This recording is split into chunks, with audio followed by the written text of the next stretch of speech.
ഭഗവാൻ നാരായണൻ ലോകപരിപാലനത്തിനായി രൂപമെടുത്തു. പാഞ്ചജന്യം എന്ന ശംഖും സുദർശന ചക്രവും താമരയും ഗദയും കൈകളിൽ പിടിച്ച് അനന്തനാഗത്തിൽ ഭഗവാൻ ശയിക്കുന്നു. ഭഗവാൻ പാൽക്കടലിൽ വസിക്കുന്നു. വെള്ളനിറം എല്ലാം പ്രതിഫലിക്കുന്നു. പാലിൽ ജീവൻ നിലനിൽക്കാനാവശ്യമായ എല്ലാം അടങ്ങിയിരിക്കുന്നു. അതിനാൽ ഭഗവാൻ സമ്പൂർണതയിൽ വസിക്കുന്നു എന്ന അർത്ഥമാണ് പാൽക്കടലിലെ വാസം കൊണ്ട് ഉദ്ദേശിക്കുന്നത്. അനന്തനാഗം അനന്തമായ സ്ഥലകാലങ്ങൾ ആകുന്നു. ദ്രവ്യവും ഊർജവുമാകുന്നു. ഭഗവാൻ പ്രപഞ്ചമാകുന്നു. അനേകം കാര്യങ്ങൾ ഒരേ സമയം ചെയ്യുന്നു എന്ന അർത്ഥത്തിൽ ഭഗവാൻ അനേകം കൈകളുള്ളവനായി സങ്കല്പിക്കപ്പെടുന്നു. പാഞ്ചജന്യം എന്നാൽ പഞ്ചഭൂതങ്ങളിൽ നിന്നും ജനിച്ചത് എന്നാണ് അർത്ഥം. പഞ്ചഭൂതങ്ങളാൽ ജനിച്ച ജീവനാണ് ഭഗവാന്റെ ശംഖ്. അതിൻ്റെ ശബ്ദം സമൂഹത്തിൻ്റെ ശബ്ദമാണ്. സു എന്നാൽ നല്ലത് എന്നർത്ഥം. ദർശനം എന്നാൽ കാഴ്ച എന്നാണ് അർത്ഥം. സുദർശനം എന്നാലോ നല്ല കാഴ്ച എന്നാണ് അർത്ഥം.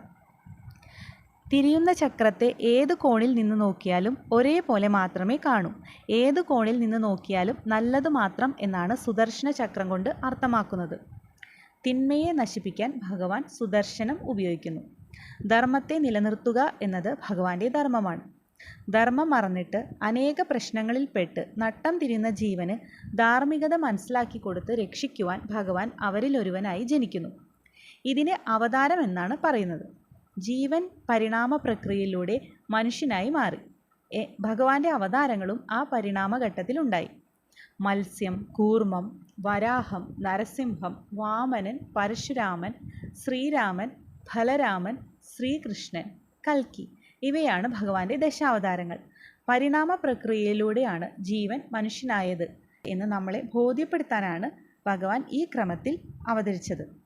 ജലത്തിൽ ജീവിക്കുന്ന മത്സ്യം, ജലത്തിലും കരയിലും ജീവിക്കുന്ന ആമ, കരയിലും ചെളിയിലും ജീവിക്കുന്ന വരാഹം, മൃഗത്തിൽ നിന്നും മനുഷ്യനിലേക്കുള്ള മാറ്റമായ നരസിംഹം, ആദ്യം മനുഷ്യരൂപമായ വാമനൻ, ആയുധങ്ങൾ ഉപയോഗിച്ചു തുടങ്ങിയ പരശുരാമൻ, ത്യാഗിയും ധർമ്മിഷ്ഠനുമായ ശ്രീരാമൻ, കൃഷി, ജലസേചനം എന്നിവ ഉപയോഗിച്ച ബലരാമൻ, ബുദ്ധിയുടെ ആൾരൂപമായ ശ്രീകൃഷ്ണൻ, ആധുനിക സാങ്കേതിക വിദ്യകൾ ഉപയോഗിക്കുന്ന കൽക്കി തുടങ്ങിയ അവതാരങ്ങൾ ധർമ്മ സംസ്ഥാപനത്തിനായി വേണ്ടി ആയിരുന്നു.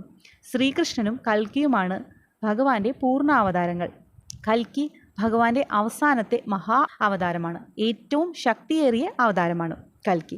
വളരെയധികം ബുദ്ധിമാനായ, ശക്തനായ, ആധുനിക സാങ്കേതിക വിദ്യകൾ ഉപയോഗിക്കുന്ന, അനേകം ആയുധങ്ങൾ ഉപയോഗിക്കുന്ന ഒരു യുവാവായി ഭഗവാൻ വരും. ലോകം മുഴുവൻ അക്രമവും തീവ്രവാദവും അലസതയും പടർന്നു സകല ജീവികൾക്കും ബുദ്ധിമുട്ട് അനുഭവിക്കുമ്പോൾ ഭഗവാൻ അതിൽ നിന്നും ലോകത്തെ രക്ഷിക്കുന്നതിനായി കൽക്കിയായി അവതരിക്കും.